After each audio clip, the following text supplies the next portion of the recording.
Hello बच्चों, आज हम शुरू करने जा रहे हैं बायोमॉलिक्यूल्स जैव यूनिट 14। अब बायोमॉलिक्यूल्स क्या होते हैं? बायोमॉलिक्यूल्स समझने के लिए हम बात करेंगे लिविंग सिस्टम की। जितने भी लिविंग हैं वो ग्रो करते हैं, रिप्रोड्यूस करते हैं, उनमें बहुत सारी लाइफ प्रोसेसेस होती हैं। अब जितने भी लिविंग्स हैं उनका जो बॉडी है वो सारा बना होता है नॉन लिविंग मटीरियल्स का, means various types of molecules and atoms are present there, and all these molecules which are present in living system, they carry out different various life processes in body and different chemical reactions are performed in the body. तो चाहे plant हो या animal हो, उसके शरीर में विभिन्न क्रियाएं हर समय चलती रहती हैं और सभी क्रियाओं में बहुत सारे मॉलिक्यूल्स पार्टिसिपेट करते हैं। ये जो वेरियस मॉलिक्यूल्स पार्टिसिपेट करते हैं बॉडी में, इन्हीं को हम बायो मॉलिक्यूल्स बोलते हैं। और इसी की जो स्टडी है वो जिस ब्रांच में आती है वो कहलाती है बायोकेमिस्ट्री। अब जो बायोमॉलिक्यूल्स हैं उनमें से प्रोटीन है, जैसे कार्बोहाइड्रेट हैं, these are the important part of our food, ये हमारे भोजन का मुख्य हिस्सा है। और इसी प्रकार लिपिड्स हैं और दूसरे भी बायोमॉलिक्यूल्स हैं। तो हम इस यूनिट में कुछ बायोमॉलिक्यूल्स के बारे में पढ़ेंगे। सबसे पहले हम इसमें पढ़ते हैं कार्बोहाइड्रेट के बारे में। अब कार्बोहाइड्रेट्स क्या हैं? जैसा कि इस वर्ड से समझ में आता है, हाइड्रेट्स ऑफ कार्बन, कार्बन के जो हाइड्रेट्स हैं उनको कार्बोहाइड्रेट कहा गया। इनिशियली ये कहा गया और उसके लिए एक फार्मूला दिया गया CH2O5। मगर इस फार्मूले में कुछ ऐसे मॉलिक्यूल्स भी फिट होते हैं जो कि कार्बोहाइड्रेट नहीं है। इसलिए आजकल जो कार्बोहाइड्रेट्स की डेफिनेशन दी जाती है उसके अकॉर्डिंग, उसके अनुसार carbohydrates are optically active aldehyde and ketone. तो कार्बोहाइड्रेट क्या है? ऑप्टिकली एक्टिव, यानी ध्रुवण घूर्णक पॉलीहाइड्रोक्सी, एक से अधिक हाइड्रोक्सिल ग्रुप वाले या तो अल्डिहाइड होते हैं या फिर कीटोन होते हैं। अब ऑप्टिकल एक्टिविटी का मतलब क्या हुआ? ऑप्टिकल एक्टिविटी से मतलब ये है कि ये जो कार्बोहाइड्रेट्स का जब सॉल्यूशन बनाया जाता है और उसके ऊपर जब प्लेन पोलराइज लाइट डाली जाती है और लाइट जब उसमें से बाहर निकलती है तो या तो सीधे हाथ पे घूम जाती है या फिर उल्टे हाथ पे घूम जाती है। तो ऐसे सभी मॉलिक्यूल्स जो कि प्लेन पोलराइज्ड लाइट को किसी एक पर्टिकुलर डायरेक्शन में रोटेट कर देते हैं, ऐसे कंपाउंड ऑप्टिकली एक्टिव कहलाते हैं। Now classification of the carbohydrates. अब हम पढ़ते हैं क्लासिफिकेशन यानी वर्गीकरण। And the classification is based on the hydrolysis, इनके जल अपघटन पर आधारित है ये वर्गीकरण। तो सबसे पहले हम पढ़ते हैं मोनोसेक्राइड। मोनोसेक्राइड से मतलब ऐसे carbohydrates which on hydrolysis do not give more simpler carbohydrates, ऐसे कार्बोहाइड्रेट जिनका जल अपघटन करने पर उनसे दूसरे छोटे कार्बोहाइड्रेट नहीं प्राप्त होते, वो कहलाते हैं मोनोसेक्राइड। अब जो मोनोसेक्राइड्स हैं वो या तो अगर उनमें अल्डिहाइड ग्रुप प्रेजेंट है then they are known as aldose, if they have ketonic group then they are known as ketose. Aldehyde group present है तो अल्डोज बोलते हैं और कीटोनिक ग्रुप मौजूद है तो कीटोज बोलते हैं। अगर वो 3 कार्बन के हैं तो ट्रायोज, अल्डोट्रायोज, कीटोट्रायोज। 4 कार्बन के हैं तो टेट्रोज, 5 कार्बन के हैं तो पेंटोज, 6 के हैं हेक्सोज, 7 के हैं हेप्टोज। इस तरह से उनको बोला जाता है। अब इसमें वेल नोन एग्जाम्पल है ग्लूकोज और फ्रक्टोज। ठीक है, ग्लूकोज एक अल्डोज है और फ्रुक्टोज एक कीटोज शुगर है। अब नेक्स्ट हम देखते हैं क्लासिफिकेशन में ऑलिगोसेक्राइड्स। ऑलिगोसेक्राइड्स ऐसे कार्बोहाइड्रेट्स होते हैं जो कि हाइड्रोलिसिस पर 2 से लगा के 10 तक के मोनोसेक्राइड देते हैं। अब इनमें डाइसेक्राइड्स होते हैं जो कि 2 मोनोसेक्राइड देंगे, ट्राइसेक्राइड 3 देंगे, टेट्रासेक्राइड 4 देंगे। डाइसेक्राइड का एग्जाम्पल है सुक्रोज। सुक्रोज में 2 मोनोसेक्राइड होते हैं, एक ग्लूकोज होता है और एक फ्रुक्टोज होता है। अब नेक्स्ट इसमें क्लासिफिकेशन में इसका टाइप है पॉलीसेक्राइड। पॉलीसेक्राइड यानी ऐसे कार्बोहाइड्रेट जो हाइड्रोलिसिस पे लार्ज नंबर ऑफ मोनोसेक्राइड देते हैं, बहुत सारे मोनोसेक्राइड देते हैं। Their example are starch, cellulose, glycogen, gum etcetera. ये सब इनके उदाहरण हैं। दीज आर नॉन शुगर्स, ये अशर्करा होते हैं, मतलब कि मीठे नहीं होते हैं।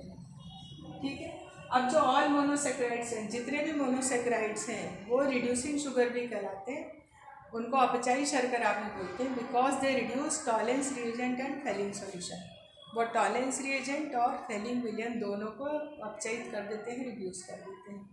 अब हम पढ़ते हैं स्ट्रक्चर ऑफ ग्लूकोज, ग्लूकोज की संरचना।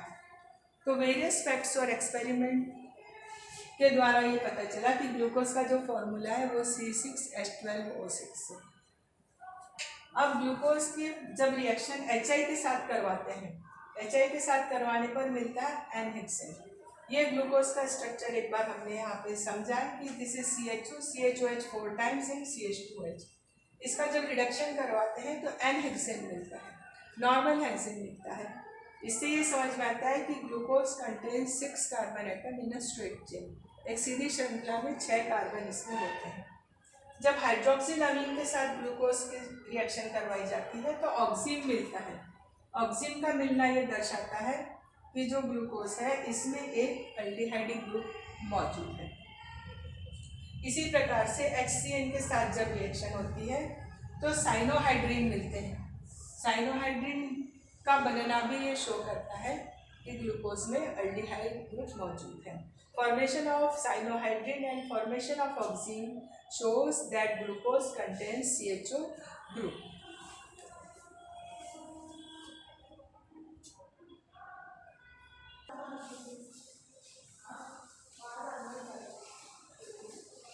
ग्लूकोज की रिएक्शन करवाई जाती है माइल्ड ऑक्सीडाइजिंग एजेंट यानी दुर्बल ऑक्सीकरण जैसे कि ब्रोमीन वाटर के साथ।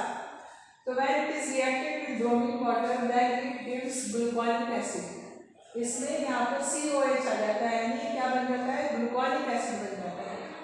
तो the formation of gluconic acid suggest that there is a carbonyl group present in the form of aldehyde group. यहाँ पर एक कार्बोनिल ग्रुप अल्डिहाइड के रूप में मौजूद है, जिससे कि हमको क्या मिला, ग्लूकोनिक एसिड मिला। इसी प्रकार से ग्लूकोज की रिएक्शन जब एसिटिक अनहाइड्राइड के साथ होती है तो हमको यहाँ पर ग्लूकोज का पेंटाएसीटेट मिलता है। फॉर्मेशन ऑफ पेंटाएसीटेट, पेंटाएसीटेट का बनना ये बताता है कि ग्लूकोज में 5 हाइड्रोक्सिल ग्रुप मौजूद है। ग्लूकोज में 5 OH समूह मौजूद है, इसलिए पेंटाएसीटेट बना। जब ग्लूकोज का स्ट्रॉन्ग ऑक्सीडाइजिंग एजेंट जैसे HNO3 के साथ रिएक्शन करवाई जाती है तो हमको मिलता है सैकरिक एसिड।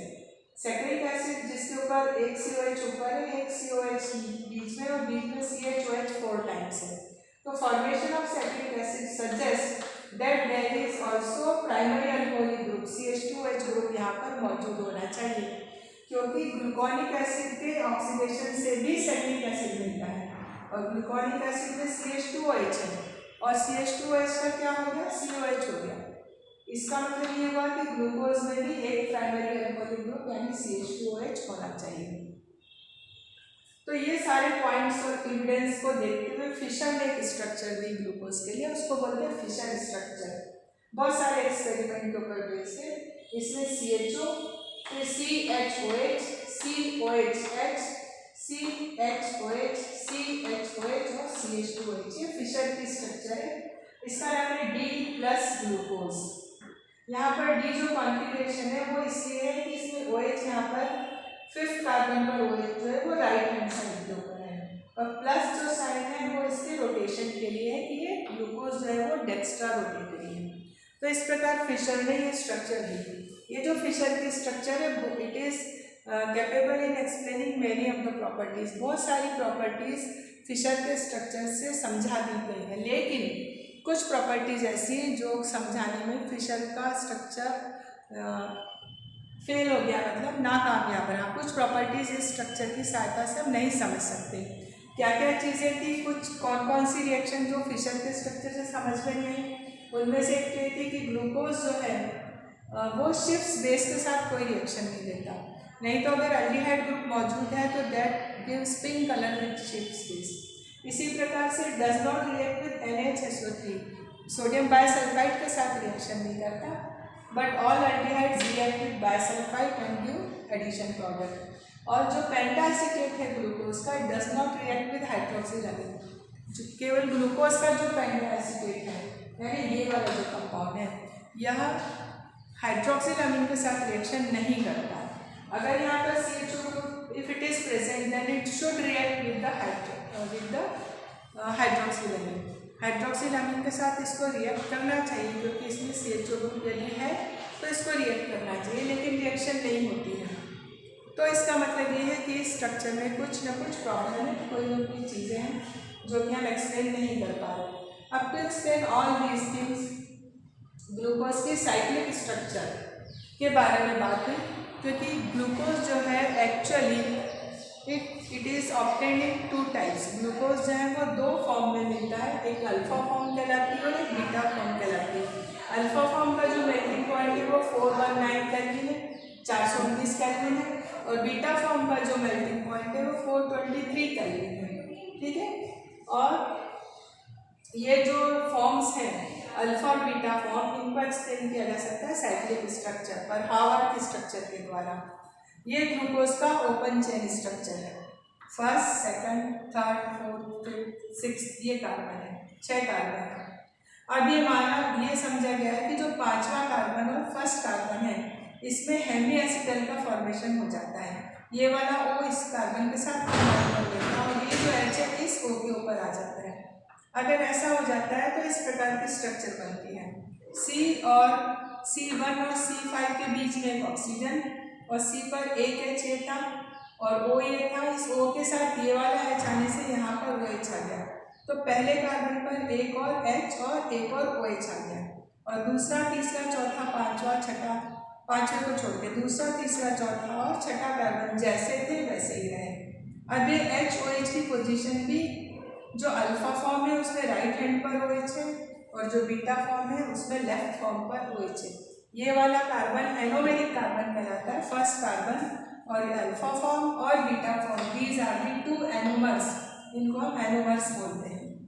और ग्लूकोज का जो हॉट सॉल्यूशन है उस पर से 303 केल्विन पर क्रिस्टलाइज करने पर अल्फा फॉर्म मिलती है और 371 केल्विन पर क्रिस्टलाइज करने पर बीटा फॉर्म मिलती है। हावर्थ ने इनका इस प्रकार का साइक्लिक स्ट्रक्चर दिया, first carbon, second, third, fourth, fifth और ये C कार्बन, और ये छठा कार्बन। पहले कार्बन पर HOH, दूसरे पर HOH, तीसरे पर OH, फिर H, चौथे पर HOH और पांचवे पर एक तरफ CH2H और एक तरफ H। ये देखिए CH2H और एक तरफ H, ये 5वां कार्बन। ठीक है, इसको बोलते हैं अल्फा D प्लस ग्लूकोपाइरेनोज।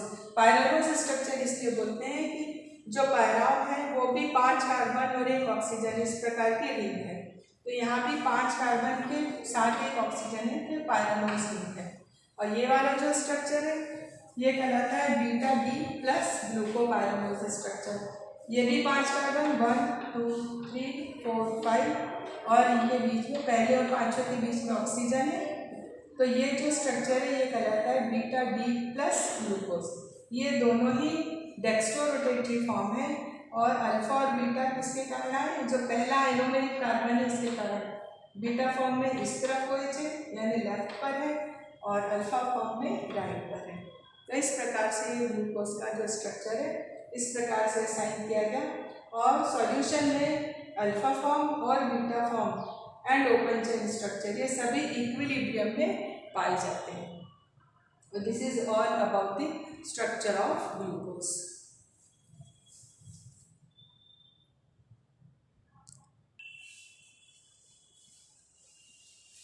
अब हम देखते हैं स्ट्रक्चर ऑफ फ्रुक्टोज।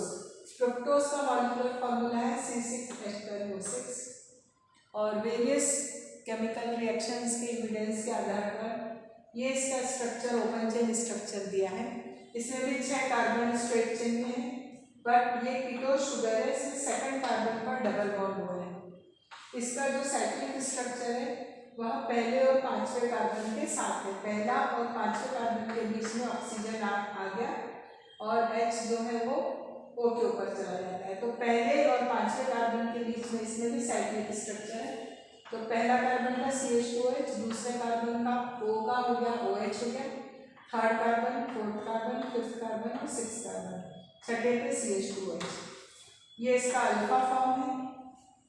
इसका जो बीटा फॉर्म है उसमें OH इधर इसमें सीधे हाथ पे था, इसमें लेफ्ट हैंड पे चला गया। तो first carbon, second carbon, third carbon, fourth carbon, fifth carbon और सिक्स्थ कार्बन। जो फ्रुक्टोज है वो लिबोरेटरी होता है, तो ओपन चेन स्ट्रक्चर में it is written as D minus fructose, minus is for laevorotatory, ये लिवोरोटेटरी। अभी alpha D minus fructofuranose structure बोलते हैं। 4 कार्बन और 1 ऑक्सीजन, 5 की जो साइक्लिक स्ट्रक्चर है वो फ्यूरॉन के समान होती है। 1 2 3 4 कार्बन 1 ऑक्सीजन, इसको बोलते हैं फ्यूरॉन। तो चूंकि 4 कार्बन 1 ऑक्सीजन की रिंग है इसलिए इसको बोलते हैं फ्रुक्टोफ्यूरोनेस। तो ये है अल्फा डी माइनस फ्रक्टोफ्यूरोनोस, और ये वाला हो गया बीटा डी माइनस फ्रक्टोफ्यूरोनोस हो गया। और ये इसका साइक्लिक स्ट्रक्चर है जो कि हावर्थ ने दिया था, 1 2 3 4 5 और 6 कार्बन। ये अल्फा डी माइनस फ्रक्टोफ्यूरोनोस की स्ट्रक्चर है। और यहाँ देखें हम ये 1 कार्बन, इसमें OH CH2OH ऊपर है, इसमें रिंग के नीचे की साइड CH2OH है। तो 1 2 3 4 5 और 6 कार्बन, ये हो गया बीटा डी माइनस फ्रक्टोफ्यूरोनोस। तो जिस प्रकार से ग्लूकोज की स्ट्रक्चर इस्टेब्लिश की गई उसी प्रकार से फ्रुक्टोज की स्ट्रक्चर भी इस्टेब्लिश की गई, और ये इसकी साइक्लिक स्ट्रक्चर्स हैं जो कि हावर्थ के द्वारा बताई गई।